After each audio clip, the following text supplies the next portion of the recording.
दोस्तों नमस्कार। आज हम बात करेंगे 69,000 शिक्षक भर्ती के मामले में, क्योंकि सभी को ये जानकारी हो गई है कि कल के डेट में माननीय सुप्रीम कोर्ट में हम लोग का केस लिस्ट हो चुका है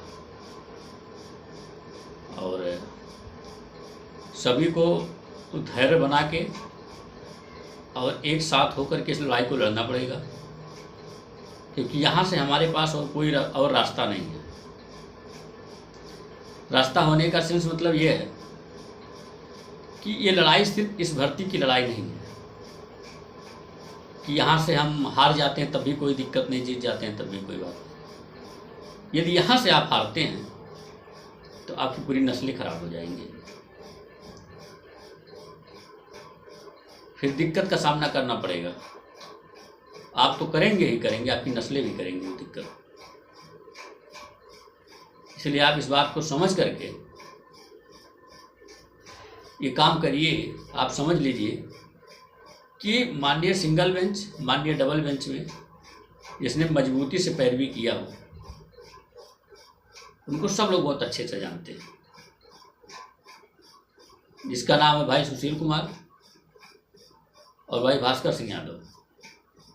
इन दोनों ने माननीय सिंगल बेंच, माननीय डबल बेंच के अलावा जब इसने पहली लड़ाई राज्य पिछड़ा वर्ग आयोग में किया, पिछड़ा वर्ग आयोग में किया, तो वहाँ से जीत इनको मिली। उसी में, उसी के आनंद फानन में सरकार ने एक लिस्ट जारी कर दी थी 2022 को।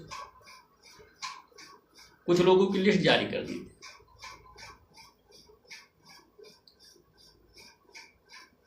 उससे कुछ लोग खुश हो गए। ठीक है, खुश होना भी चाहिए, लेकिन आप समझिए कि सिंगल बेंच ने उस लिस्ट को रद्द कर दिया, क्वेश कर दिया, डबल बेंच ने क्वेश कर दिया और पूरी ही लिस्ट को क्वेश कर दिया। इसका मतलब जानते हैं आप? इसका मतलब ये है कि विसंगतियां बहुत बड़े पैमाने पे हुई हैं और यही बात पहले दिन से सुशील भाई और भास्कर भाई ने कहा कि विसंगतियां बहुत बड़े पैमाने पे हुई हैं, लेकिन कोई मानने को तैयार नहीं था। बहुत से ऐसे लोग थे, जब ये दोनों लड़ाई लड़ रहे थे सिंगल बेंच में, तो बहुत से ऐसे लोग थे जो कह रहे थे एटीआरई का ए नहीं बदलने वाला है। एटीआरई के ए की तो बातें छोड़िए, पूरी ए ही खत्म हो गई।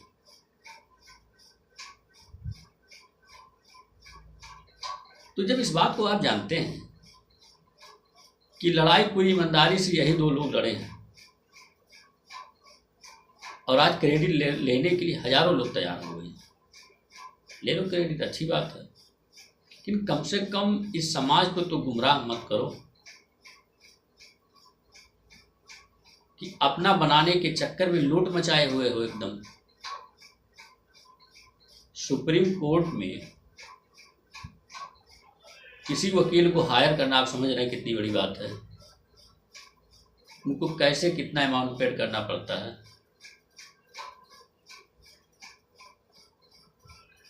एक गांव के कचहरी में जाते तो हालत खराब हो जाती है।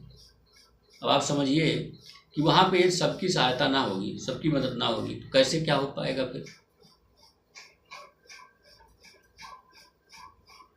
इसलिए आप ध्यान दीजिएगा, सभी एससी, एसटी, ओबीसी समाज के सभी व्यक्तियों से, सभी लोगों से मेरा निवेदन है कि आप जितने भी हेल्प कर पाइएगा सुशील भाई और भास्कर भाई को ही करिएगा और उनके ज्वाइंट अकाउंट में ही करिएगा। इसके अलावा यदि कहीं और किसी की भी अगर अकाउंट में आपने पेड किया तो उसकी जिम्मेदारी आपकी भी होगी और किसी के बहकावे में ना आइए। बहुत से ऐसे लोग धंधा शुरू कर दिए लूटने का, एकदम लूट लो, जितना लूट पाओ लूट लो, मौका मिला है बढ़िया, लेकिन इनसे बचिएगा, इनसे सावधान रहिएगा। जिसको आप जानते हैं, पढ़े लिखे लोग हैं, जिसको आप जानते हैं कि रियलिटी में समाज के लिए मेहनत किसने की, उसकी आप मदद करिए और उसने जीत दिलाई है तो उसकी आप मदद करिए। इसमें किसी कहने की बात थोड़ी ना कि हमारे कहने से आप मदद करिए, कतई नहीं, हमारे कहने से मदद ना करिएगा। लेकिन आपका अगर दिल ये कह रहा है कि उन्हीं दोनों की बदौलत आज हम जीत की दहलीज पे पहुंचे हैं, और ऐसा ईश्वर ना करे कि सुप्रीम कोर्ट से कोई अनहोनी हो, उसके पहले आप सजग हो जाइए। अदरवाइज आप तो जाएंगे ही जाएंगे, आपकी पूरी नस्लें चली जाएंगी। ये सावधान रहिएगा, अपनी बात